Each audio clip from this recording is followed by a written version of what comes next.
کے کرم و احسان کے نتیجے میں اللہ رب العزت نے ہم کو اس بڑے کام کے لیے چنا ہے، مہم رجوع الی القرآن، اور اس مہم کے حوالے سے ہم اس قرآن کے پیغام کو امت مسلمہ تک لے کر جانا چاہتے ہیں۔ ہم اس مہم کے ذریعے امت مسلمہ کو اس کی وہ کھوئی ہوئی حیثیت، قرآن مجید کا کھویا ہوا وہ میسیج، ہم چاہتے ہیں کہ امت مسلمہ اس کو دوبارہ سے یاد کرے۔ میرے ذمہ داران نے جو ذمہ داری دی ہے وہ اس اعتبار سے بھی تھوڑی سی مشکل ہے میرے لیے کہ ایک ہی موضوع کے اندر 3-4 موضوعات، یعنی امت مسلمہ کو درپیش چیلنجز بھی، مسائل بھی اور تمام چیزیں بھی۔ تو میں انشاءاللہ اپنی طالب علمانہ جستجو کے اعتبار سے کوشش کروں گا کہ کچھ چیزیں اس مجلس کے حوالے سے ہم قرآن کی روشنی میں سمجھنے کی کوشش کریں۔ میری آپ تمام سے یہ گزارش رہے گی کہ یہ آج کا جو یہ لیکچر ہے یا چھوٹا موٹا ٹاک جو ہم رکھیں گے، تو میری گزارش یہ رہے گی کہ اس میں آپ پوری طرح سے میرا ساتھ دیں اور ہم ساتھ مل کر قرآن مجید کے ایک میسیج کو انشاءاللہ وہ سمجھنے کی کوشش کریں۔ قرآن مجید میں دراصل میں چیزوں کو، واقعات کو، امتوں کی زندگیوں کو اور امت میں آنے والے بگاڑ کو سمجھنے سمجھانے کے کئی طریقے، کئی اسلوب قرآن مجید نے اختیار کیے ہیں، اور ان اسلوبوں میں سے، ان طریقہ کار میں سے ایک قرآن مجید کا جو سب سے پاورفل ٹول ہے، سب سے پاورفل طریقہ ہے، وہ طریقہ سٹوریز کا ہے، جس کو قرآن قصص کہتا ہے۔ قرآن مجید میں کئی ایسے واقعات ہیں، کئی ایسے قصص ہیں جن کی روشنی میں ہم کو بہت ساری چیزیں طریقہ کار کے اعتبار سے سمجھنا بہت مشکل، بہت آسان ہو جاتا ہے۔ ظاہر ہے اللہ رب العزت نے قرآن مجید میں جو قصص رکھی ہیں، سٹوریز رکھی ہیں، آدم و ابلیس کا واقعہ ہے، بنی اسرائیل کے واقعات ہیں، ابراہیم علیہ السلام کے واقعات ہیں، یہود و نصارہ کے واقعات ہیں۔ تو یہ تمام واقعات اور یہ جو تمام چیزیں ہیں، ان کا جو تعلق ہے، ان کا تعلق قرآن مجید میں اس اعتبار سے بھی ہوتا ہے کہ قرآن مجید میں ہم دیکھیں کہ یہ ایک جگہ نہیں ہوتی، یہ پھیلی ہوئی ہوتی ہے، اور قرآن مجید میں جب گفتگو پھیلی ہوئی ہوتی ہے تو اس کے مربوط ہونے کا بھی ایک بہت یونیک انداز ہے جو صرف قرآن مجید کے پاس ہے۔ تو انشاءاللہ آج مختصر سے وقت میں ہم سورہ بقرہ کو ہمارا پورا مضمون بنائیں گے۔ تو میں سمجھتا ہوں کہ سورہ بقرہ کے ذریعے 2-3 جو ذیلی ہمارے عنوانات ہیں، یہ پورے کے پورے انشاءاللہ اس میں مکمل ہو سکتے ہیں۔ تو سورہ بقرہ کا ایک مطالعہ کرنے کی ہم کوشش کریں گے، تو میں اور آپ انشاءاللہ اس کو ساتھ کریں گے۔ سورہ بقرہ سے متعلق، اس کا مطالعہ شروع کرنے سے متعلق اس کا پس منظر سمجھ لینا بہت ضروری ہے۔ سورہ بقرہ اللہ کے رسول صلی اللہ علیہ وسلم پر اکثر و بیشتر 2 ہجری میں نازل ہوئی۔ 2 ہجری میں قرآن مجید کی 4 عظیم صورتیں نازل ہوئی، جن میں سے ایک سورہ بقرہ ہے۔ 2 ہجری وہی وقت ہے جب اللہ کے رسول صلی اللہ علیہ وسلم ہجرت کر کے مدینہ سے مکہ آتے ہیں۔ 2 ہجری میں غزوہ بدر ہوتی ہے، 2 ہجری ہی میں رمضان اور صوم کے احکامات آتے ہیں، 2 ہجری ہی میں زکوٰۃ فرض ہوتی ہے۔ تو قرآن مجید یا اسلام کے بہت ریولوشنری جو سٹیپس ہیں یہ 2 ہجری میں ہوتے ہیں۔ تو اس سورہ مبارکہ کا امت مسلمہ کا مشن، ماضی، حال، مستقبل، اس سے بہت گہرا تعلق ہے، بہت گہرا ربط ہے۔ کوئی صورت قرآن مجید کی جو ہوتی ہے، اس صورت کا ایک مرکزی مضمون ہوتا ہے، سینٹرل تھیم ہوتی ہے، اور اسی سینٹرل تھیم کے اطراف میں کوئی صورت گھومتی ہے۔ اسی محور کے اطراف سارے واقعات بیان ہوتے ہیں۔ قصے آدم و ابلیس کئی جگہ آتا ہے، موسیٰ علیہ السلام کا واقعہ کئی جگہ آتا ہے، لیکن ہر جگہ اس کے پیش کرنے کا انداز مختلف ہے، اور اس سے جو میسج نکلتا ہے وہ بھی مختلف ہے، اور وہ سورت کی سینٹرل تھیم سے ملتا ہے، اس کے بنیادی میسج سے ملتا ہے، اس کے کلیدی خطاب سے ملتا ہے۔ سورہ بقرہ کا جو کلیدی مضمون ہے، یا آپ کہیں مرکزی جو مضمون ہے، وہ امامت کی تبدیلی ہے۔ یعنی اللہ رب العزت نے امامت بنی اسرائیل سے لے لی، ایک قوم جس میں نبی آئے، انبیاء آئے، کتاب بھیجی گئی، وہی بھیجی گئی، اس سے لے لی گئی، اور ایک نئی قوم کو اٹھایا گیا اور نئی قوم کے ہاتھ میں امامت دے دی گئی۔ اب اس میں ماضی، حال اور مستقبل کے اعتبار سے تمام واقعات، وجوہات، سب کچھ اس میں جو ہے وہ شامل ہے۔ تو اس سورہ مبارکہ کو بہت مختصر سے وقت میں ہم 9 حصوں میں ڈیوائیڈ کریں گے، 9 چھوٹے چھوٹے حصوں میں، پارٹس میں، 9 اجزاء میں اس کو ہم ڈیوائیڈ کریں گے، اور سمجھنے کی کوشش کریں گے کہ قرآن مجید کا یہ جو بنیادی پیغام ہے، یہ پیغام کیا پیغام ہے۔ میری گزارش رہے گی کہ 9 حصوں میں آپ میرا مکمل طور پر ساتھ دیں، اور خاص طور پر پیچھے جو بچے بیٹھے ہیں ان سے میری خصوصی گزارش رہے گی کہ وہ اس میں میرے ساتھ رہیں۔ پہلا حصہ جو ہے ہم دیکھیں سورہ بقرہ کی جو شروعات ہوتی ہے، سورہ بقرہ میں اللہ رب العزت فرماتے ہیں کہ الف لام میم ذالک الکتاب لا ریب فیہ ھدی للمتقین الذین یؤمنون بالغیب ویقیمون الصلاۃ ومما رزقناہم ينفقون۔ اللہ رب العزت جو ہے اس حصے میں، ابتدائی حصے میں ایمان کی کیفیات، قلب کی کیفیات کا تذکرہ کرتے ہیں۔ ہم اس حصے کو نام دیں گے قلب۔ پہلا جو حصہ ہوگا اس کا کیا نام ہوگا؟ قلب۔ اس میں 3 قلب کے امراض کا تذکرہ ہے۔ اس میں بتایا گیا ہے کہ ایمان کیا ہے، اس میں بتایا گیا ہے کہ کفر کیا ہے، اس میں بتایا گیا ہے کہ نفاق کیا ہے۔ یہ تینوں کی چیزیں جو ہوتی ہیں، یہ تینوں کی تینوں جو ہیں ان کا تعلق قلب سے ہے، اور قلب میں ان 3 میں سے کوئی ایک ہی کیفیت رہ سکتی ہے۔ ایمان ہو تو کفر نہیں رہ سکتا، یا نفاق نہیں رہ سکتا، نفاق ہو تو ایمان نہیں رہ سکتا، کفر نہیں رہ سکتا۔ تو یہ دراصل میں قلب کی ایک خاص شرط بھی ہے اور قلب کی خاص کیفیت بھی ہے۔ اسی لیے ہم یہ دیکھتے ہیں کہ اس کے علاوہ بھی قرآن میں جو اصطلاحات آئی ہیں، یعنی قرآن مجید کہتا ہے ریب یعنی ڈاؤٹ، اس کا تعلق کس چیز سے ہوتا ہے؟ ڈاؤٹس انسان کو قلب میں ہوتے ہیں۔ ہدن ہدایت قلب میں ہوتی ہے، کفر انکار قلب میں ہوتا ہے۔ اسی طرح سے آپ دیکھیں تقوی القلوب، یعنی تقوی کہاں ہوتا ہے؟ یہ بھی جو ہوتا ہے یہ قلب میں ہوتا ہے۔ تو ہم دیکھیں کہ اصل میں یہ تمام کا جو تعلق ہے، ایمان کا تعلق لے لیں، نفاق کا تعلق لے لیں، کفر کا تعلق لے لیں، یہ تمام کا تعلق جو ہے یہ قلب کی کیفیت سے ہے، یہ قلب کے اندرونی کیفیت کا نام ہے۔ اسی لیے قرآن مجید نے فرمایا فی قلوبہم مرض فزادہم اللہ مرضا، کہ ان کے دلوں میں اصل میں روگ ہے نفاق کا۔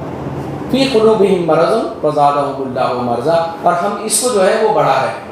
تو یہ سورہ بقرہ کا پہلا حصہ ہے، ہم اس کو کہیں گے قلب۔ پہلا حصہ ختم ہونے کے بعد ہم یہ دیکھیں کہ اللہ رب العزت جو ہے اس کے بعد شروعات اس تمام واقعے کی، اس قلب کے کہانی کی پوری جو مکمل شروعات ہے، یہ شروعات کہاں سے ہوئی اس کا تذکرہ ہے۔ تو اس کی جو شروعات ہوئی ہے وہ شروعات ہوئی ہے قصے آدم و ابلیس سے۔ اس کے بعد سورہ بقرہ میں جو چیز چلتی ہے وہ قصے آدم و ابلیس ہے۔ تو دوسرا جو حصہ ہے جس کو ہم کہیں گے آدم علیہ السلام۔ پہلا حصہ کیا ہے؟ پہلا حصہ کیا ہے؟ قلب۔ دوسرا حصہ کیا ہے؟ آدم علیہ السلام۔ دوسرا حصہ کیا ہے؟ آدم علیہ السلام۔ میرے خیال سے اگر کوئی تبدیلی کرنا ہے تو کر لیں گے۔ تو دوسرا جو حصہ ہے وہ دوسرے حصے کا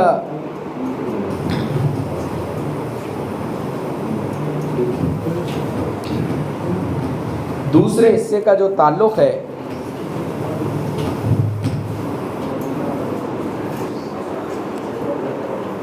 تو جیسا کہ ہم نے دیکھا ہے جو پہلا اس کا حصہ ہے سورہ بقرہ کا، اس کا تعلق قلب سے، یعنی چاہے ایمان ہو، کفر ہو، نفاق ہو، ہدایت ہو، یہ تمام چیزیں قلب میں ہوتی ہیں۔ یہ تمام کا تعلق قلب سے، یہ تمام کا تعلق ہماری روحانی زندگی سے۔ اب اس کے بعد دوسرا حصہ شروع ہوتا ہے، اس کو ہم کہیں گے آدم علیہ السلام۔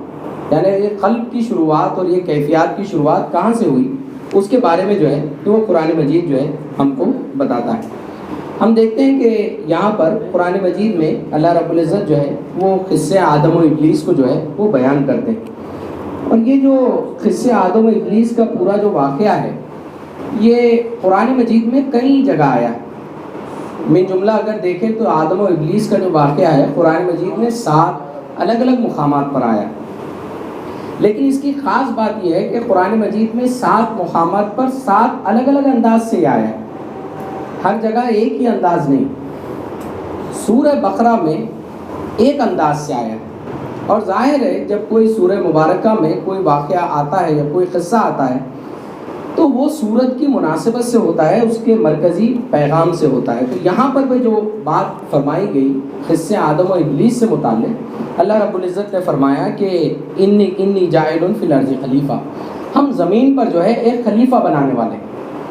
آدم و ابلیس کا واقعہ جو ہے اس سے پہلے دیگر صورتوں میں بھی، لیکن وہاں اللہ رب العزت کیا فرماتے ہیں؟ وہاں اللہ رب العزت فرماتے ہیں کہ ہم نے جو ہے اس کو مٹی سے پیدا کیا ہے، ہم نے اس کو سڑے ہوئے گارے سے پیدا کیا ہے، ہم نے آدم کو جو ہے کمزور بنایا ہے۔ اس طرح کے تمام آرگیومنٹس جو ہے دیگر مقامات پر ہیں، لیکن یہاں جو آیا ہے یہاں ایک یونیک انداز سے آیا ہے، اور یہاں اللہ رب العزت فرماتے ہیں کہ ہم نے زمین پر، عرض پر ایک خلیفہ ہم نے بنایا ہے، ہم نے جو ہے آپ کو اپنا نائب جو ہے یہاں بنا کر بھیجا ہے۔ جیسے ہی اللہ رب العزت جو ہے یہ بات کہتے ہیں تو ظاہر فرشتے جو ہے اپنا ڈاؤٹ رکھتے ہیں۔ ڈاؤٹ کیا رکھتے ہیں؟ جیسے سورہ بقرہ میں جو ہے آتا ہے، اللہ رب العزت فرماتے ہیں وَإِذْ قَالَ رَبُّكَ لِلْمَلَائِكَةِ إِنِّي جَاعِلٌ فِي الْأَرْضِ خَلِيفَةً، تو فرشتے کیا کہتے ہیں؟ قَالُوا أَتَجْعَلُ فِيهَا مَن يُفْسِدُ فِيهَا وَيَسْفِكُ الدِّمَاءَ، کہ تو ایک ایسی مخلوق پیدا کر رہا ہے خلافت کے لیے جس کی تخلیق میں یہ چیز ہے نہیں کہ وہ خلافت کے اس منصب کو پورا کر سکے، اور جو تخلیق تو نے کی ہے یہ کیا کرے گا؟ میں یسفک الدماء، یہ فساد برپا کرے گا، خون کی ندیاں بہا دے گا، اس میں تو یہ کوالٹیز جو ہے تو نے ڈال رکھی۔ تو جب فرشتوں نے جو ہے یہ سوال کیا تو اللہ رب العزت نے جو ہے فوری ان کو جواب دیا، اور جواب کیا دیا؟ فرشتوں نے فرمایا، اللہ رب العزت نے فرمایا کہ فَعَلَّمَ الْآدَمَ أَسْمَاءَ كُلَّهَا، آدم علیہ السلام کو اللہ تعالیٰ نے جو نعمت سے نوازا، اللہ تعالیٰ نے جو خلافت کے لیے ایک اہم کوالٹی کے ساتھ جو ہے آدم علیہ السلام کو بھیجا، وہ فرمایا کہ علم، ہم نے آدم کو تمام اشیاء کا علم سکھایا، وَعَلَّمَ آدَمَ الْأَسْمَاءَ كُلَّهَا، تمام چیزوں کا علم سکھایا۔ تو فرشتوں نے کیا کہا؟ فرشتوں نے جو دعا کی وہ دعا بھی دیکھیں آپ کتنی یونیک دعا ہے۔ فرشتوں نے فرمایا کہ قالوا سبحانک لا علم لنا الا ما علمتنا انک انت العلیم الحکیم، کہ سارا علم جس سے واقفیت ہے وہ ساری تیری ہے، ہمارا کیا معاملہ ہے، ہمارے پاس تو بہت زیادہ کوئی علم نہیں ہے، لیکن سارے علم کا جاننے والا، تمام چیزوں کے حقائق کو جاننے والا وہ تو ہے۔ اور پھر کیا ہوا؟ پھر آزمائش ہوئی، ہم سب جانتے ہیں قصے آدم و ابلیس میں آدم علیہ السلام سے غلطی ہوئی، پھر تینوں کے تینوں جو ہے وہ بھیجے گئے، اور اللہ رب العزت نے ان کے لیے ایک آزمائش رکھی، آدم علیہ السلام کو آزمایا گیا، اور پھر کیا کہا؟ پھر ایک اصول دیا، اور اصول کے ساتھ اللہ رب العزت نے فرمایا کہ فَإِمَّا يَأْتِيَنَّكُم مِّنِّي هُدًى فَمَن تَبِعَ هُدَايَ وَلَا خَوْفٌ عَلَيْهِمْ وَلَا هُمْ يَحْزَنُونَ، کہ میری طرف سے اس کے بعد اب جب جب ہدایت آئے، جب جب وحی آئے، جب جب نبی آئے، فَإِمَّا يَأْتِيَنَّكُم مِّنِّي هُدًى فَمَن تَبِعَ هُدَايَ، جو بھی اس کی اتباع کرے گا، وَلَا خَوْفٌ عَلَيْهِمْ وَلَا هُمْ يَحْزَنُونَ، کہ اس کو نہ خوف ہوگا اور نہ کوئی رنج ہوگا۔ تو یہ جو ہے سورہ بقرہ کا دوسرا حصہ ہے، اس کو ہم نے کیا کہا؟ آدم علیہ السلام۔ اب اس کے بعد جو ہے کلام بالکل تبدیل ہو جاتا ہے، کلام جو ہے بالکل تبدیل ہوتا ہے، اور سورہ بقرہ میں شروعات ہوتی ہے یا بنی اسرائیل اذکروا نعمتی التی انعمت انی فضلتکم علی العالمین، اے بنی اسرائیل ہم نے جو ہے تم کو پوری عالمین پر جو ہے ہم نے تم کو فضیلت دی۔ باپ کے بعد اولاد کا تذکرہ شروع ہوتا ہے، امت کا تذکرہ شروع ہوتا ہے، اور امت کو کیا بتایا جا رہا؟ جیسے آدم علیہ السلام کو ہم نے ایک نمایاں مقام دیا، نمایاں حیثیت دی، بنی اسرائیل کو کیا کہا جا رہا؟ یا بنی اسرائیل اذکروا نعمتی التی انعمت علیکم انی فضلتکم علی العالمین. ہم نے جو نعمتیں تم کو دے رکھی، ہم نے جو تمام عالمین پر تم کو فضیلت دے رکھی تھی، اس فضیلت، اس نعمت کو جو ہے جانو، اس کا پاس و لحاظ رکھو. اللہ نے بنی اسرائیل کو کیا کیا نعمتیں دی. اللہ رب العزت نے ان کو اسپیشل سٹیٹس دیا. اللہ رب العزت نے جو ہے ان کو علم سے نوازا. اور کیا کیا؟ اللہ رب العزت نے جو ہے تمام اقوام عالم پر جو ہے ان کو فضیلت اور فوقیت دی. جیسے آدم علیہ السلام کو تمام جنوں اور فرشتوں پر فوقیت و فضیلت اللہ نے بخشی، ویسے ہی آدم کی اولاد کو جو ہے وہی فضیلت دے کر ساری دنیا میں ایک امت اٹھائی گئی. اور امت کو جو ہے ایک مشن ملا، امت کو جو ہے ایک کام ملا. اور امت کو جو ہے پھر کیا ہوا، جیسے کہ آدم علیہ السلام آزمائے گئے، اسی طرح بنی اسرائیل آزمائے. اب یہاں سے سورہ بقرہ کا ایک طویل حصہ شروع ہوتا ہے، بنی اسرائیل کی پوری تاریخ. اگر ہم جاننا چاہتے ہیں کہ قوموں کے عروج و زوال کا کیا قرآنی اسلوب ہے تو یہ پوری تاریخ ہم کو بتا دیں. 40 نمبر کی آیت سے لے کر ایک لمبا تذکرہ شروع ہوتا ہے. بنی اسرائیل کے سامنے ان کا کیس پریزنٹ کیا جاتا ہے، ان کی تاریخ ان کے سامنے رکھ کر بیان کر دی جاتی ہے. نبی کے بعد نبی بھیجے جا رہے ہیں، نبی کے بعد نبی بھیجے جا رہے ہیں. امت میں ایک کے بعد دیگرے ہدایت آ رہی ہے، ایک کے بعد پھر ہدایت آ رہی ہے. اللہ رب العزت تمام نعمتوں کا، تمام ان کی فضیلتوں کا تذکرہ کرتے ہیں اور بتاتے ہیں کہ جیسے تمہارے باپ کو فضیلت ملی تھی تم کو بھی فضیلت حاصل. اور کیا ہوا؟ اور یہ ہوا کہ جیسے ہی جب یہ ان کے پاس وحی آئی، نبی آئے، تو فرشتوں نے جو ڈاؤٹ ظاہر کیا تھا، فرشتوں نے کیا ڈاؤٹ ظاہر کیا تھا؟ فرشتوں نے کہا تھا کہ من یفسد فیہا ویسفک الدماء، تو ایک ایسی مخلوق بنا رہا ہے جو کیا کرے گا؟ دنیا میں فساد برپا کر دے گا اور خون کی ندیاں بہا دے گا. ایسی تو نے ہستی ایک بنا دی. اب دیکھیے جب بنی اسرائیل کا تذکرہ اور اللہ تعالیٰ ان سے ان کے جرموں کا ارتکاب کرواتے ہیں، اللہ تعالیٰ ان سے ان کے جرموں کو جو ہے ان کے سامنے رکھ کر پیش کرتے ہیں. جملے کیسے؟ ایسا لگتا ہے من و ان فرشتوں کے جو جملے تھے وہی جرم بنی اسرائیل نے کی. فرشتوں کو جس بات میں شک تھا وہی جو ہے بنی اسرائیل کر بیٹھے، وہی غلطیاں بنی اسرائیل سے ہوئی. اللہ رب العزت فرماتے ہیں 84 نمبر کی سورہ بقرہ کی آیت ہے، بنی اسرائیل سے خطاب ہے. اللہ رب العزت فرما رہے ہیں وَإِذْ أَخَذْنَا مِيثَاقَكُمْ، تم نے مجھ سے عہد لیا تھا، میثاق لیا تھا، تم نے عہد کیا تھا، کس عہد کی تم جو ہے وہ پابندی کرو گے. وَإِذْ أَخَذْنَا مِيثَاقَكُمْ، پھر کیا فرمائے گا؟ لا تسفکون دماءکم، تم خون کی ندیاں نہیں بہاؤ گے. خون کی ندیاں بہا دی تم نے. بالکل وہی جملے ہیں جو فرشتوں نے کہے تھے. کیا کہے تھے؟ یفسد فیہا ویسفک الدماء. اللہ رب العزت فرما لیں لا تسفکون دماءکم، یہ تمہارا وعدہ تھا مجھ سے. اور کیا کہا؟ اللہ رب العزت فرماتے ہیں کہ ولا تخرجون انفسکم من دیارکم، اور ایک دوسرے کو جو ہے اپنے گھروں سے جو ہے نکال کر تم باہر نہیں کرو گے. یہ جو ہے تمہارا وعدہ تھا. آج دیکھیں دنیا بھر میں جو ٹرمینڈس مائیگریشن ہے، انسانی جان کا جو جانا ہے، جنگیں ہیں، اور ایک ملک سے دوسرے ملک جو ہے جو لوگ مائیگریٹ ہو رہے ہیں، اس کے پیچھے آپ دیکھیں تو یہی قوم نظر آتی ہے. ایک بڑے زمین کے خطے پر جو ہے انہوں نے فساد برپا کر رکھا، ان کی پالیسیوں نے فساد برپا کر رکھا. خون کی ندیاں، لاکھوں اور کروڑوں لوگ جو ہے موت کے گھاٹ اتار دیے. ان کی تاریخ یہی تاریخ. فرشتوں نے کہا تھا ایسی مخلوق تو بنا رہا ہے جو خون کی ندیاں بہا دے گا. بنی اسرائیل سے اللہ رب العزت فرماتے ہیں کہ ایسا کیا کر دیا تم نے تو مجھ سے جو ہے وہ عہد لیا تھا. پھر کیا بات کہی؟ پھر بات یہ تھی آدم علیہ السلام کی آزمائش کے بعد، غلطی کے بعد، معافی دے دینے کے بعد اصول کیا تھا؟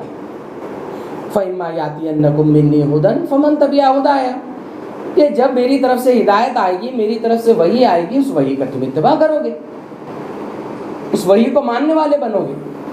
کوئی قوم ہو اس کے پاس ایک کے بعد دوسرے، دوسرے کے بعد تیسرے، تیسرے کے بعد چوتھے نبی آتے رہے. وہی تو قوم ہے جو وحی سے متعارف ہے. وہی تو قوم ہے جو نبی وحی توحید کے سلسلے کو جانتی ہے، وہی تو قوم ہے جس سے توقع ہے کہ جب نئی وحی آئے گی تو سب سے پہلے ایمان لانے والوں میں وہی شامل ہوگی۔ لیکن بنی اسرائیل نے کیا کیا؟ بنی اسرائیل نے جو ہے یہ کیا جو اللہ رب العزت نے فرمایا وَلَا تَكُونُوا أَوَّلَ كَافِرٍ بِهِ، سب سے پہلے جھٹلانے والوں میں شامل ہو۔ اللہ رب العزت فرماتے ہیں کہ سب سے پہلے جھٹلانے والوں میں تم نہ شامل ہو، سب سے پہلے شامل ہونے والے بنی اسرائیل۔ تو یہ بنی اسرائیل جو ہے یہ ہمارا تیسرا حصہ۔ پہلا حصہ کیا ہے؟ قلب۔ دوسرا حصہ کیا ہے؟ آدم علیہ السلام۔ تیسرا حصہ کیا ہے؟ بنی اسرائیل۔ اللہ رب العزت جو ہے بنی اسرائیل کا واقعہ بیان کرتے کرتے اچانک سے جو ہے بنی اسرائیل کا تذکرہ جو ہے بند کر دیتے ہیں۔ اچانک سے کلام جو ہے کاٹ دیا جاتا ہے۔ قرآن کو آپ پڑھیں، ترتیب سے پڑھیں، اس کے معنی سے پڑھیں، سمجھ میں آتا ہے بنی اسرائیل سے مخاطب ہیں اور اچانک سے کسی نے منہ پھیر لیا۔ بنی اسرائیل کا جو ہے کلام، بنی اسرائیل کی گفتگو اچانک سے کاٹ دی گئی اور سیدنا ابراہیم علیہ السلام کا جو ہے وہ واقعہ شروع ہو جاتا ہے۔ اللہ رب العزت جو ہے ابراہیم علیہ السلام کا جو ہے گفتگو کرتے ہیں۔ تو اگلا جو حصہ ہے، چوتھا جو حصہ ہے، اس کو ہم کہیں گے ابراہیم علیہ السلام۔ چوتھے حصے کو کیا کہیں گے؟ ابراہیم علیہ السلام۔ تو چوتھا حصہ ابراہیم علیہ السلام ہے، اور ابراہیم علیہ السلام کے بارے میں جو ہے اللہ رب العزت فرماتے ہیں کہ بنی اسرائیل نے یہ جو حق کو جھٹلایا، بنی اسرائیل نے یہ جو حق کے ساتھ یہ جو معاملہ کیا ہے، یہ معاملے کی دراصل میں اصل نوعیت کیا ہے، اللہ رب العزت جو ہے وہ اس کو بیان فرماتے ہیں۔ اسی لیے ہم یہ دیکھتے ہیں کہ آگے چل کر جو بات سامنے آئے گی، آگے چل کر جو بات ہم کو سمجھ میں آئے گی وہ یہ ہے کہ اللہ رب العزت فرماتے ہیں کہ بنی اسرائیل ہو یا بنی اسماعیل ہو، ان تمام کے جو جد امجد ہیں، ان تمام کی جو شروعات ہے، اس کی شروعات اور یہ ابتدا کہاں سے؟ ان تمام کی شروعات جو ہے وہ ابراہیم علیہ السلام سے، ان تمام کی شروعات ابراہیم علیہ السلام کی ان قربانیوں سے ہے، ان آزمائشوں سے، جہاں جس طرح سے ہم یہ دیکھیں کہ ابراہیم علیہ السلام جو ہیں وہ دونوں اقوام جو ہیں بنی اسرائیل اور بنی اسماعیل، ان دونوں کے جد امجد ہیں۔ ابراہیم علیہ السلام کے دو بیٹے ہیں، اسماعیل علیہ السلام اور اسحاق علیہ السلام۔ اسحاق علیہ السلام کے بیٹے ہیں یعقوب علیہ السلام، جن کا لقب اسرائیل بھی ہے۔ وہیں سے پوری انبیاؤں کا شجرہ ہے بنی اسرائیل، پورے نبی آتے گئے، کتاب آتی گئی، تو اب دونوں اقوام سے جو ہے خطاب ہے۔ ظاہر ہے خطاب مدینے میں ہو رہا ہے، سورہ بقرہ مدینے میں نازل ہو رہی ہے۔ پہلے مکی جو قرآن تھا وہاں سے قریش تھے، لیکن اب مدینے میں کیا ہے؟ مدینے میں انصار کے علاوہ، مہاجرین کے علاوہ یہود کے قبیلے ہیں، بنو قینقاع، بنو نذیر، یہ تمام قبیلے ہیں۔ اب خطاب دونوں اقوام سے، اور دونوں کو یہ بتایا جا رہا ہے کہ دراصل میں تمہاری جو یہ ضروریت ہے، تمہاری یہ تمام جو چیزیں ہیں، یہ آ کر ملتی ہیں۔ کس سے ملتی ہیں؟ یہ آ کر ملتی ہیں تمہارے جد امجد سے، ابراہیم علیہ السلام سے۔ تو ابراہیم علیہ السلام جو ہے یہ چوتھا حصہ ہے۔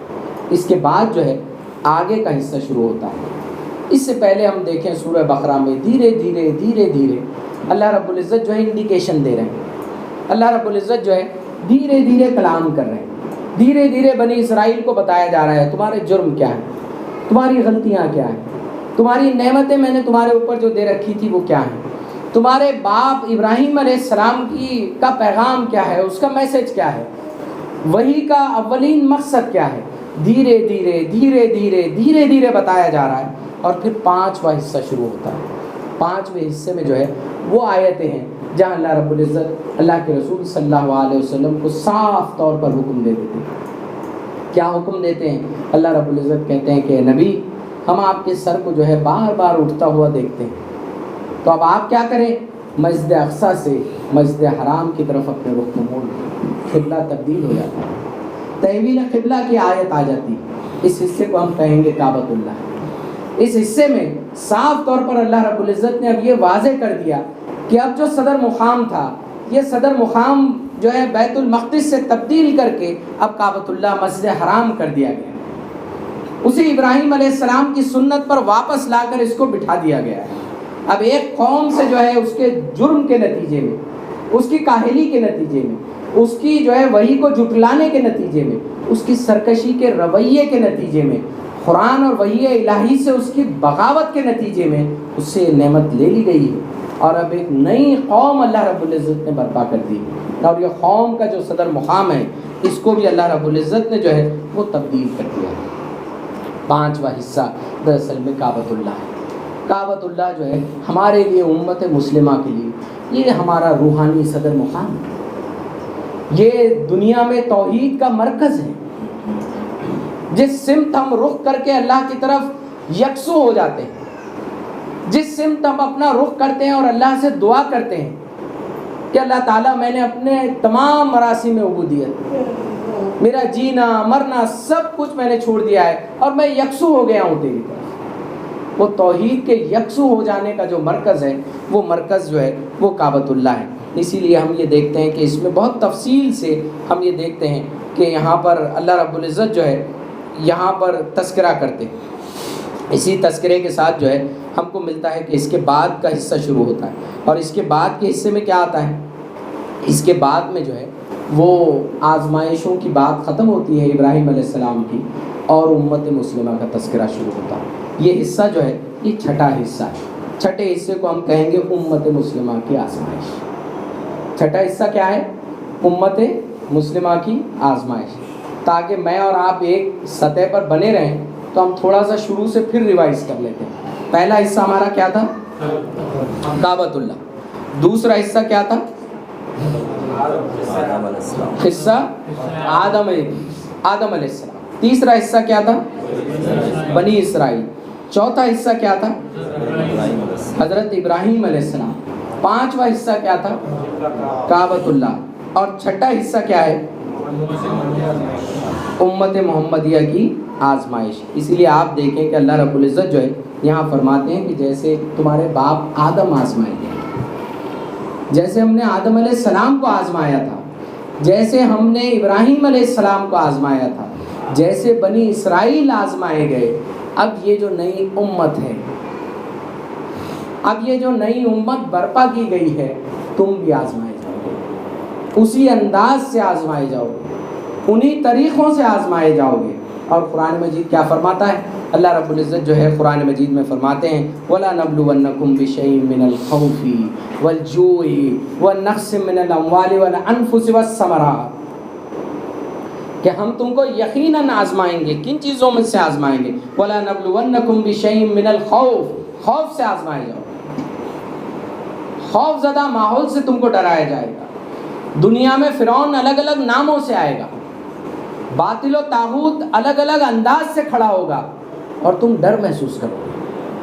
تو اللہ رب العزت فرماتے ہیں کہ ہم تم کو آزمائیں گے خوف سے، والجوع، جوعان عربی زبان میں کہا جاتا ہے بہت ایکسٹریم بھوک جب لگ جاتی ہے اس کو جوعان کہا جاتا ہے، شدت کی بھوک۔ آپ نے ایک مہینے، آپ نے جو ہے کئی دنوں سے کھانا نہ کھایا ہو، اور وہ جو شدت کی بھوک ہے، جو ہاتھ آئے وہ کھا لیں، اس کو جوعان کہا جاتا ہے۔ تو اللہ رب العزت یہاں فرما رہے ہیں کہ ہم والجوع، ہم بھوک سے آزمائیں گے، شدید آزمائیں گے۔ پھر کیا فرمایا گیا؟ پھر فرمایا جا رہا ہے والانفس والثمرات والجوع ونقص من الاموال، مال کے کھو جانے سے، والثمرات، زندگی بھر کا جو حاصل ہے اس کے کھو جانے کا ڈر۔ انسان باطل کے خلاف ایمان کے لیے کھڑا ہونے کے لیے کس چیز سے ڈرتا ہے؟ اپنے ایسٹس کو کھو جانے کا ڈر ہوتا ہے۔ عام اگر زبان میں، عام الفاظ میں اگر ہم کہیں کہ انسان کسی سے جو ہے وہ پنگا کیوں نہیں لیتے ہیں، وہ اس کی بہت صاف اور سمپل وجہ ہے۔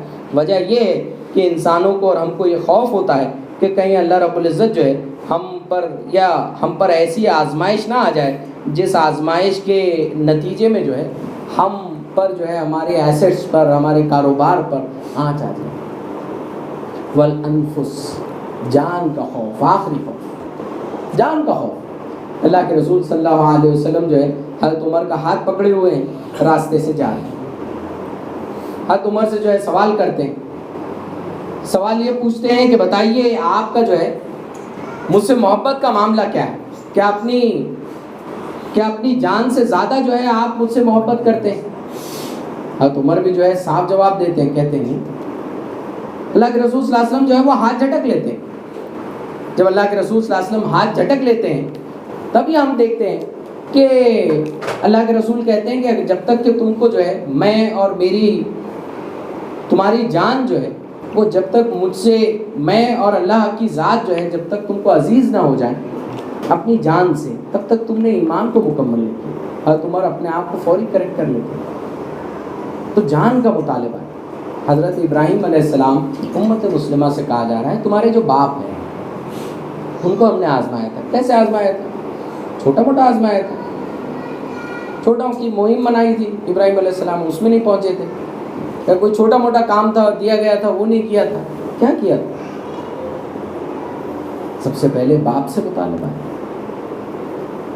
گھر میں باپی کو توحید کی دعوت ہے، پھر نمرود سے واقعہ ہے، پھر آگ میں ڈالے گئے، نکال کر پھینک دیے گئے، کئی بر اعظموں کا جو ہے سفر کیا، اولاد ہوئی کہا ذبح کر دو۔ کیسی آزمائش ہے؟ عظیم آزمائش ہے۔ قرآن مجید میں اللہ رب العزت فرماتے ہیں وَإِذِ ابْتَلَىٰ إِبْرَاهِيمَ رَبُّهُ بِكَلِمَاتٍ فَأَتَمَّهُنَّ قَالَ إِنِّي جَاعِلُكَ لِلنَّاسِ إِمَامًا۔ بہترین تھیم ہے جو پھر سے واپس آتی ہے۔ اللہ رب العزت فرماتے ہیں کہ ہم نے کیا کیا؟ وَإِذِ ابْتَلَىٰ إِبْرَاهِيمَ، ابتلا کہتے ہیں بہت بڑی آزمائش۔ وَإِذِ ابْتَلَىٰ إِبْرَاهِيمَ رَبُّهُ، جب اللہ رب العزت نے جو ہے آزمایا تو ابراہیم علیہ السلام نے کیا کیا؟ بِكَلِمَاتٍ فَأَتَمَّهُنَّ، قرآن نے کہا۔ عربی زبان میں دو الفاظ آتے ہیں، ایک ہوتا ہے اکملہ اور دوسرا ہوتا ہے اتممہ۔ اکملہ کہتے ہیں کوئی بھی چیز کو دیے ہوئے، کوئی آزمائش یا امتحان کو آپ دیے ہوئے وقت میں مکمل کر لیں۔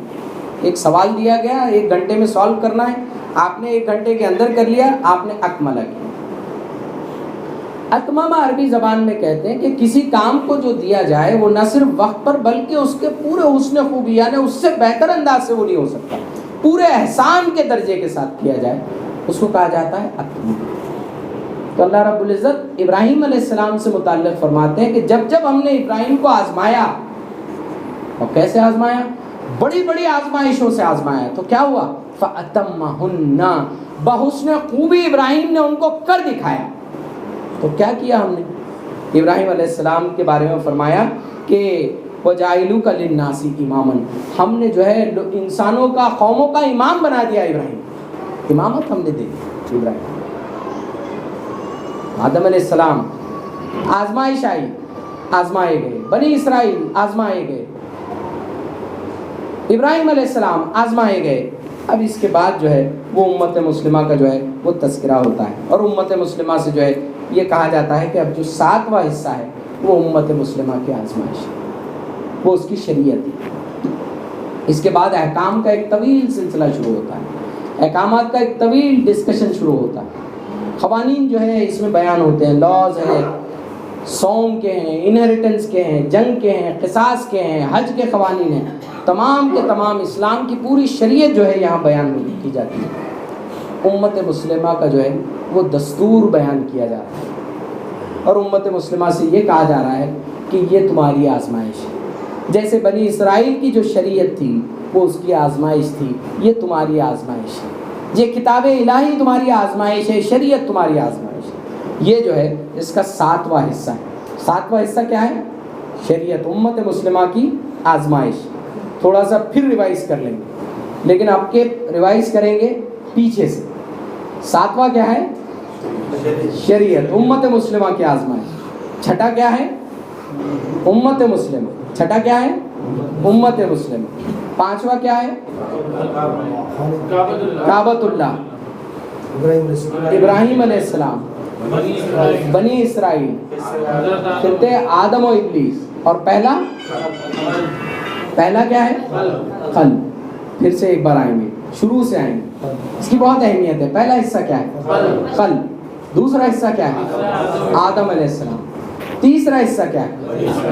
بنی اسرائیل کی تعلیم۔ چوتھا حصہ کیا ہے؟ ابراہیم علیہ السلام۔ 5واں حصہ کعبۃ اللہ۔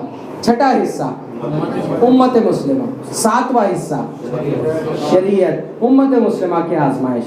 اب 8واں حصہ جو ہے وہ شروع ہوتا ہے، اور 8ویں حصے میں اللہ رب العزت جو ہے مال سے متعلق ہدایت دیتے ہیں۔ 8ویں حصے میں ہدایت کس سے متعلق آتی ہے؟ مال سے متعلق ہدایت شروع ہوتی ہے، مال سے متعلق ہدایت دی جاتی ہے۔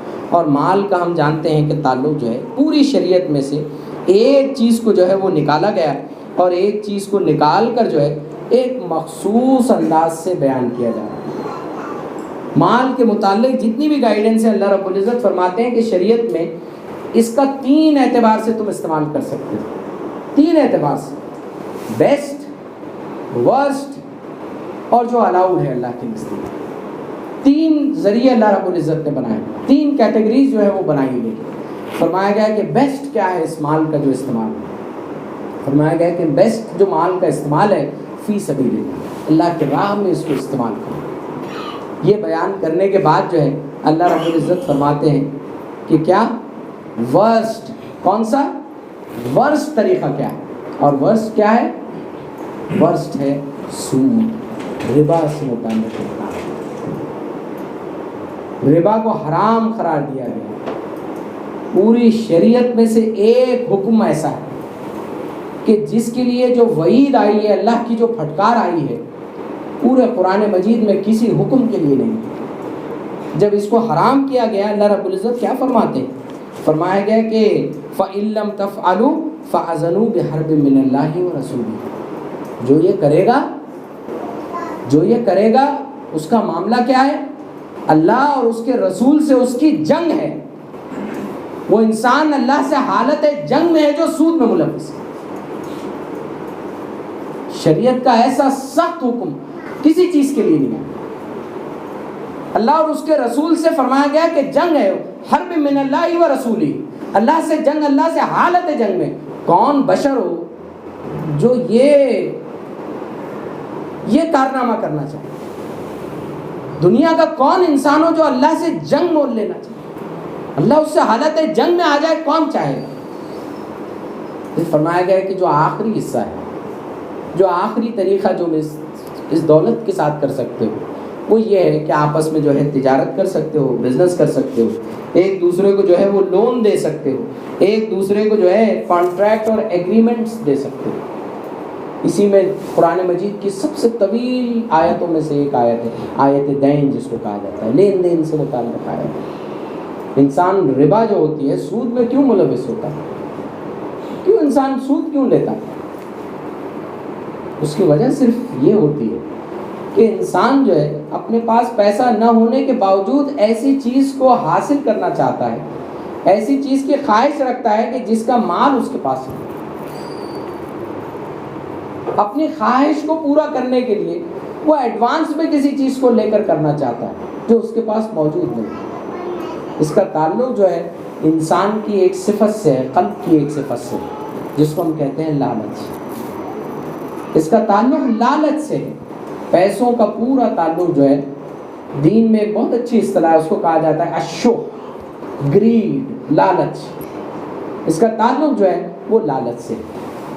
پھر ہم دیکھیں کہ اس کے بعد جو ہے وہ آخری حصہ جو ہے وہ سورہ بقرہ کا وہ شروع ہوتا ہے، اور آخری حصے میں کیا ہے؟ آخری حصے میں ہم یہ دیکھتے ہیں کہ ایک طویل دعا ہے، ایک طویل دعا ہے۔ آخری حصہ سورہ بقرہ کی وہ 2 آیتیں، پورا قرآن مجید اللہ کے رسول صلی اللہ علیہ وسلم کو جبرائیل امین کے ذریعے اس زمین پر لا کر دیا گیا، لیکن صرف یہ 2 آیتیں ہیں جو اللہ کے رسول صلی اللہ علیہ وسلم کو اللہ نے آسمانوں پر بلایا، اس مقام پر بلایا کہ جہاں جبرائیل کو بھی رک جانا پڑا۔ سدرۃ المنتہا سے اللہ کے رسول صلی اللہ علیہ وسلم آگے بڑھتے ہیں، اور اس کے بعد ڈائریکٹلی اللہ رب العزت ان آیات کو دیتے ہیں۔ سورہ بقرہ کی 2 آیتیں بہت فضیلتیں اس سے متعلق آئی ہیں حدیث میں، قرآن مجید کی شاندار ترین آیتوں میں سے آیتیں ہیں۔ وہ 2 آیتیں دی جاتی ہیں، وہ 2 آیت میں جامع دعا ہے۔ کیا دعا ہے؟ ہم سب جانتے ہیں۔ ہم وہاں پر جو ہے ایمان کی، قلب کی مضبوطی کی دعا مانگتے ہیں۔ ہم وہاں دعا مانگ رہے ہیں ہمارے ایمان کی، ہم دعا مانگ رہے ہیں ہمارے قلب کے تحفظ کی۔ ہم جو ہے جو کچھ بھی کریں، ہم سے غلطیاں ہو جائیں، لغزشیں ہو جائیں، ہم معافی طلب کر رہے ہیں اس میں۔ اور دعا کے اندر جو ہے ایک آخری حصہ ہے، وہ آخری حصہ جو ہے اللہ رب العزت فرماتے ہیں کہ فَانصُرْنَا عَلَى الْقَوْمِ الْكَافِرِينَ۔ یہ دعا ہم مانگتے ہیں، یہ سورہ بقرہ کا 9 نمبر کا حصہ ہے۔ پہلا حصہ کیا تھا؟ قلب۔ دوسرا حصہ کیا تھا؟ آدم علیہ السلام۔ تیسرا حصہ کیا تھا؟ بنی اسرائیل۔ چوتھا حصہ کیا تھا؟ ابراہیم علیہ السلام۔ پانچواں حصہ کیا تھا؟ کعبۃ اللہ۔ چھٹا حصہ کیا ہے؟ امت مسلمہ۔ ساتواں حصہ کیا ہے؟ شریعت، امت مسلمہ کی آزمائش۔ آٹھواں حصہ کیا ہے؟ گریڈ، لالچ، پیسہ۔ نواں حصہ کیا ہے؟ دعا، ایمان کے تحفظ کی دعا۔ پہلا حصہ دیکھیں اور نواں حصہ دیکھیں۔ پہلا حصہ کیا تھا؟ قلب کے امراض، ایمان کی کمزوری۔ آخری حصہ کیا ہے؟ قلب کے تحفظ کی دعا، قلب کے اندر ایمان کی دعا ہے۔ لغزشیں ہو جائیں اس کے لیے جو ہے وہ دعا ہے کہ ایمان جو ہے قلب میں آ جائے، کفر اور نفاق سے جو ہے ہماری حفاظت ہو جائے، اس کی ہم دعا مانگتے ہیں۔ پہلا حصہ اور نواں حصہ بالکل ایک دوسرے سے جڑے ہوئے۔ دوسرا حصہ کیا تھا؟ دوسرا حصہ کیا تھا؟ آدم علیہ السلام۔ آدم علیہ السلام سے کیا لغزش ہوئی؟ پھل تھا، پھل کھا لیا۔ کیوں کھا لیا؟ کیا وجہ ہوئی؟ لالچ۔ شیطان نے کس چیز کی لالچ دی؟ آدم علیہ السلام سے کہا آدم اس پھل کو کھا لو، کیا ہو جائے گا؟ کبھی موت نہیں آئے گی، فرشتوں کی طرح جو ہے خوبصورت ہو جاؤ گے۔ آج آپ دیکھیں یہی دو قرآن مجید کی جامع اصطلاح ہیں، یہ آج دنیا کی ملٹی بلین ڈالر انڈسٹریز ہیں۔ بیوٹیفیکیشن انڈسٹری اسی فلسفے پر بھاگتے ہیں، اسی فلسفے پر دنیا کے انسان بھاگ رہے ہیں۔ آج یہ کریم لگائیے، وہ کریم لگائیے، گورے دکھیں گے، جھریاں نہیں آئیں گی، بوڑھے نہیں ہوں گے، بال نہیں جائیں گے، کالے نہیں ہوں گے، پیلے نہیں ہوں گے۔ بیوٹیفیکیشن ابلیس سے کیا کہا تھا کہ فرشتوں کی طرح دکھنے لگو۔ دوسرا کیا کہا تھا؟ کبھی موت نہیں آئے گی، ہمیشہ کی زندگی۔ آج ملٹی بلین ڈالر کی انڈسٹری ہے، لانجیوٹی کی انڈسٹری کہا جاتا ہے۔ صاحب یہ کھائیے، یہ جم کریے، اتنے پیکس لائیے، اتنا یہ کریے، اتنے کیلوریز کھائیے، اتنا یہ کھائیے۔ اس کا تعلق صحت سے نہیں ہے، اس کا تعلق ایک ذہنی مرض سے ہے جہاں انسان موت سے لڑنا چاہتا ہے۔ یہ فلسفہ وہی فلسفہ ہے جو آپ کے اور میرے باپ آدم کو دیا گیا تھا۔ لالچ۔ آٹھواں حصہ کیا ہے؟ پیسہ۔ اس کا تعلق کس چیز سے ہے؟ لالچ۔ آٹھواں حصہ اور پہلا حصہ بالکل، دوسرا حصہ اور آٹھواں حصہ، آدم اور ابلیس کا حصہ اور پیسے کا حصہ بالکل جڑے ہوئے۔ دونوں کا تعلق جو ہے وہ لالچ سے۔ اور اللہ رب العزت کیا فرماتے ہیں کہ اس دنیا کا جو ہے شیطان جو ہے انسان کو کیسے ڈراتا ہے؟ تو اللہ رب العزت نے فرمایا کہ شیطان یعیدکم الفقر، تم کو فقر اور فاقے سے ڈراتا ہے۔ ارے پیسہ چل جائے گا، کنگال ہو جاؤ گے، اس سے ڈراتا ہے۔ دیکھو ساری دنیا کر رہی ہے، لالچ تمہارے دل میں ڈالتا ہے۔ آدم علیہ السلام کو تو ایک پھل تھا، لیکن اس دنیا کا سب سے پوائزنس پھل جو ہے وہ یہ لالچ ہے۔ سب سے پوائزنس پھل، انسان اس کو کھا لے لالچ کو، اس کا پھر کوئی علاج نہیں۔ دوسرا حصہ اور آٹھواں حصہ ایک دوسرے سے جو ہے وہ بالکل جڑے ہوئے۔ تیسرا حصہ کیا تھا؟ بنی وہی آئی، نبی آئے، آزمائے گئے، بار بار آزمائش ہو رہی ہے، بار بار آزمائش ہو رہی ہے، بار بار درگزر کیا جا رہا ہے، بار بار آزمائش ہو رہی، تو کیا ہو رہے ہیں؟ فیل پہ فیل ہوتے جا رہے ہیں۔ جب آزمائے گئے فیل ہوئے، جب آزمائے گئے فیل ہوئے، جب آزمائے گئے فیل ہوئے۔ اتنے بھی فیل نہیں ہوئے، کیا کیا؟ انبیاؤں کا قتل کیا، انبیاؤں کا قتل کیا، اس کو نبیوں کو موت کے گھاٹ اتارا، اللہ نے معاف کیا۔ ساتواں تیسرا حصہ کیا ہے؟ بنی اسرائیل۔ ساتواں حصہ کیا ہے؟ امت مسلمہ۔ امت مسلمہ فرمایا جا رہا ہے کہ ان کی وہ آزمائش تھی، یہ شریعت جو ہے یہ تمہاری آزمائش ہے، یہ تمہاری آزمائش ہے، شریعت میں تمہارے لیے ہم نے آزمائش لکھ رکھی ہے۔ اس کے بعد جو ہے وہ چوتھا حصہ ہے۔ چوتھا حصہ کیا ہے؟ ابراہیم علیہ السلام۔ فرمایا جا رہا ہے کہ ابراہیم علیہ السلام آزمائے گئے، بہت بڑی بڑی آزمائشوں کے ساتھ آزمائے گئے۔ اور چھٹا حصہ کیا ہے؟ امت مسلمہ۔ فرمایا جا رہا ہے کہ تم بھی آزمائے جاؤ گے. تمہارے سامنے 3 مثالیں ہیں, 3 ایگزامپلس ہیں. آدم کی مثال ہے, آزمائے گئے, آزمائش میں جو ہے کمزور ہوئے, غلطی ہو گئی, پھل کھا لیا. کیا کیا؟ فوری توبہ کر لی, اللہ نے توبہ قبول کر لی. Example number 1. دوسری ایگزامپل تمہارے سامنے بنی اسرائیل, جب آزمایا گیا جب فیل, جب آزمایا گیا جب فیل ہوئے. اس کے علاوہ سرکشی پہ اللہ سے اترے, اللہ سے سرکشی انہوں نے اختیار کی. نہ صرف آزمائش میں فیل ہوئے بلکہ سرکش ہوتے گئے, بار بار اپنی سرکشی میں اور بڑھاوا آتے گیا. تو اللہ نے کیا کیا؟ وَالذِّلَّةُ وَالْمَسْكَنَةُ وَبَاءُوا بِغَضَبٍ مِّنَ اللَّهِ. ذلت اور مسکنت ان کے مقدر میں لکھ دی گئی. ذلیل ہے آج بھی قوم, غالب ضرور ہے لیکن ذلیل ہے. دنیا میں رسپیکٹ کی نظر سے نہیں دیکھی جاتی, تحسین کی نظر سے یہ قوم نہیں دیکھی جاتی. فرمایا جا رہا ہے کہ تیسری اگزامپل کیا ہے؟ ابراہیم علیہ السلام. اللہ رب العزت فرماتے ہیں کہ اشارہ ہے اس میں, اس کے بعد امت مسلمہ کا تذکرہ. ابراہیم علیہ السلام کے بعد تذکرہ آتا ہے. اللہ رب العزت ایکسپیکٹیشن یہ ہے, اللہ رب العزت کہتے ہیں کہ جیسے تمہارے باپ تھے, جب آزمائے گئے, جب کامیاب ہو گئے, تم سے بھی یہی ایکسپیکٹیشن ہے. اور توقع بھی یہ ہے کہ جب آزمائے جاؤ گے تب ابراہیم علیہ السلام ہی کی طرح کامیاب ہو. یہ امت مسلمہ سے جو ہے وہ توقع ہے. چھٹا حصہ اور چوتھا حصہ بالکل ایک دوسرے سے جو ہے وہ جڑے ہوئے ہیں. اب ان سب کے بیچ میں کون سا حصہ ہے؟ کعبۃ اللہ, مرکز توحید. مرکز توحید ہمارا صدر مقام, سب کے بیچ میں. یہ تمام فلسفوں کے بیچ میں جو فلسفہ دوڑتا ہے, جو ستون کی طرح کام کرتا ہے, وہ توحید کا فلسفہ ہے. اور کیا فرمایا گیا سورہ مبارکہ کی یونیکنیس آپ دیکھیے. سورہ بقرہ کی, سورہ بقرہ میں کتنی آیتیں؟ 286. تقریباً 143 نمبر کی آیت بالکل بیچ میں آتی ہے. 143 نمبر کی آیت کیا ہے؟ 143 نمبر کی آیت میں اللہ رب العزت فرماتے ہیں وَكَذَلِكَ جَعَلْنَاكُمْ أُمَّةً وَسَطًا لِتَكُونُوا شُهَدَاءَ عَلَى النَّاسِ. وَكَذَلِكَ جَعَلْنَاكُمْ, ہم نے ایک نئی امت برپا کر دی ہے.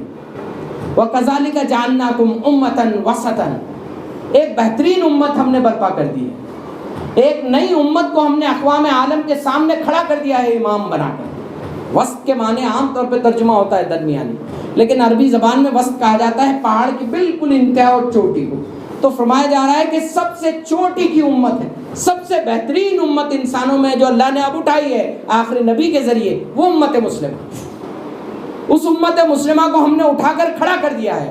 وَكَذَلِكَ جَعَلْنَاكُمْ أُمَّةً وَسَطًا لِتَكُونُوا شُهَدَاءَ عَلَى النَّاسِ, کہ وہ انسانوں کے سامنے شہادت اور گواہی دے. کس چیز کی گواہی دے؟ کس بات کی گواہی دیں؟ دعا کا جو اختتام ہے سورہ بقرہ کی کیا ہے؟ وَانصُرْنَا عَلَى الْقَوْمِ الْكَافِرِينَ. کب کشمکش حق و باطل کی ہوتی ہے؟ تب ہوتی ہے جب آپ کہتے ہیں وَأَقِیمُوا الدِّینَ وَلَا تَتَفَرَّقُوا فِیہ, قائم ہو جاؤ اس دین پر, اس شریعت کو نافذ کرو. یہ ہے فلسفہ قرآن, یہ ہے قرآن کا مرکزی پیغام, یہ قرآن کی توقع امت مسلمہ سے. ورنہ تو کیا بات ہے کہ اس دعا میں فَانصُرْنَا عَلَى الْقَوْمِ الْكَافِرِينَ آتا ہے. کیوں آیا ہے؟ حق و باطل کی کشمکش کیوں آئے گی؟ وہ جب آئے گی جب بندگان توحید جو ہے اس پیغام کو لے کر اٹھیں گے, اور اٹھ کر جو ہے اس کو کونے کونے میں دنیا میں اس امت کا حق ہونے کا ادا کریں گے, تب یہ بات آئے گی. ورنہ تو کیا ہوگا؟ ورنہ وہی ہوگا کہ کل قیامت میں اللہ کے رسول صلی اللہ علیہ وسلم جو گواہی دیں گے, بلایا جائے گا اور پوچھا جائے گا, تو نبی کیا کہیں گے؟ نبی یہ کہیں گے کہ اللہ تعالیٰ اتخذوا قوم هذا القرآن مہجورا, اس قوم نے قرآن کو جو ہے اس طرح سے پکڑ رکھا تھا مانو اس کو چھوڑے دیتی. کل نبی یہ کہیں گے, پکڑنے کا انداز ایسے تھا کہ مانو چھوڑے دیا. اتخذوا کہا جاتا بہت مضبوطی سے پکڑنا, اور ایسے پکڑنا مہجورہ کہا جاتا. مہجورہ کہتے ہیں ہجرت, اسی سے ہجرت, ہم کہیں سے نکلتے ہیں کہیں جاتے ہیں اس چیز کو ہجرت کہتے ہیں. تو فرمایا جا رہا ہے کہ اتنے ایسے پکڑا ہے قرآن کو مانو کہ چھوڑ ہی دیا. تلاوت تک محدود، برکت تک محدود، کچھ رسومات تک محدود. اس کی روح سے، اس کے کلام سے، اس کی جاذبیت سے، اس کے پیغام سے امت مسلمہ مکمل طور پر غافل ہے. بڑی غفلت ہے جو اس کے اس پیغام سے. یہی جرم تھا بنی اسرائیل، یہی جرم تھا. اسی کو قرآن مجید نے کہا کہ تم اپنے وحی میں، کتاب میں ہمارے دیے ہوئے احکامات میں تحریف کر دیتے ہو، کچھ چیزوں کو باقی رکھتے ہو، کچھ کو چھپا دیتے ہو. آدھی چیزوں کو لاتے ہو، آدھی چیزوں کو چھپا کر رکھ دیتے ہو. اسی فلسفے کی طرف قرآن مجید میں اللہ رب العزت نے جو ہے وہ نشاندہی کی. یہی پیغام قرآن مجید کا پیغام ہے، یہی میسج قرآن مجید کا میسج ہے. تو یہ مہم کے ذریعے امت مسلمہ کو وہ حصہ جو اپنے آپ کو جو ہے امت مسلمہ کے صف اول سمجھتا ہے، وہ سمجھتا ہے کہ قرآن سے اس کی جو وابستگی ہے، شعوری وابستگی، یہ اس کی ذمہ داری ہے کہ امت مسلمہ کو اپنا سبق پھر سے یاد دلایا جائے. امت مسلمہ کے سامنے یہ قرآن کا پیغام اور یہ میسج پھر سے رکھا جائے. امت مسلمہ کو یہ بتایا جائے کہ اصل اس کا نصب العین جو ہے وہ کیا ہے. زندگی میں، دنیا میں اس کے برپا کرنے کا مقصد اللہ نے کیا بیان کیا ہے، کہ امت کیوں آئی ہے، یہ امت کیوں برپا ہوئی، یہ امت کو اللہ نے کن چیزوں سے نوازا ہے، کون سی نعمتوں سے نوازا ہے. آخر میں جو ہے میں علامہ اقبال کے ایک شعر سے جو ہے اپنی بات کو ختم کروں گا. علامہ اقبال کا ایک بہت مشہور شعر ہے، علامہ اقبال کی مشہور نظم ہے زمانہ، مشہور نظم ہے زمانہ. زمانہ جو ہے اس کا شعر ہے. اللہ رما فرماتے ہیں کہ جو تھا نہیں ہے، جو ہے نہ ہوگا، یہی ہے ایک حرف مہرمان، قریب تر ہے نمود جس کی، اسی کا مشتاق ہے زمانہ. جو تھا نہیں ہے، جو ہے نہ ہوگا. جو انبیاء تھے جن کے قصے قرآن بیان کرتا ہے، جو آئے وہ چلے گئے، جو تھا نہیں ہے، جو ہے نہ ہوگا. میں اور آپ جو آج یہاں بیٹھے ہیں کل ہم نہیں ہوں گے، کل ہم نہیں ہوں گے. جو تھا نہیں ہے، جو ہے نہ ہوگا، یہی ایک حرف مہربان ہے. علامہ کہتے ہیں یہی دنیا کا سب سے معنی خیز جملہ ہے. دنیا کی حقیقت اور سچائی یہی ہے. قریب تر ہے نمود جس کی، اسی کا مشتاق ہے زمانہ. جس کا سورج جس سویلائزیشن کا اگتا ہے، جس کا سورج جو ہے وہ چڑھتا ہے، زمانہ اسی کو سلام ٹھوکتا ہے. جو امت اپنے پاس جو ہے کتاب الہی رکھتی ہے، جو امت اپنے پاس سورج رکھتی ہے، روشن ہدایت رکھتی ہے. دنیا کو آج اگر کسی چیز کی ضرورت ہے تو میرے اور آپ کے جو ہے اس کتاب کو لے کر اٹھنے کی ضرورت ہے. دنیا میری اور آپ کی منتظر ہے کہ کب آئے گی وہ قوم اور کب راحت دلائے گی دنیا میں باطل سے، ظلم سے، ناانصافی سے. کب امن اور سکون میسر ہم کو آئے گا. علامہ فرماتے ہیں قریب تر ہے نمود جس کی، اسی کا مشتاق ہے زمانہ. جس کا سورج اگتا ہے، زمانہ اس کو سلام ٹھوکتا ہے. یہ امت کے نوجوان، یہ امت کے نونہال، امت کے بزرگ یہ پیغام کو اگر لے کر اٹھ جائیں، قرآن مجید کو جو ہے عام کر دیں، اس امت کی بقا کے لیے اتنا ہی کافی ہے. اس مہم کے ذریعے اسی چیز کی کوشش کی جائے کہ امت مسلمہ ہند کو یہ پیغام پھر سے سمجھایا جائے، سنایا جائے، قرآن سے پھر سے وابستہ کیا جائے، قرآن کے پیغام کو جو ہے پھر سے ریوائز کیا جائے. اللہ تعالیٰ سے ہم دعا کرتے ہیں کہ اللہ تعالیٰ ہماری کوششوں کو جو ہے قبول فرمائے. اللہ تعالیٰ ہماری کوتاہیوں کو، لغزشوں کو اللہ تعالیٰ اس سے درگزر کرے، معاف فرمائے. وقولوا قولی ھذا استغفر اللہ ولکم. جزاکم اللہ خیر. السلام علیکم ورحمۃ اللہ وبرکاتہ.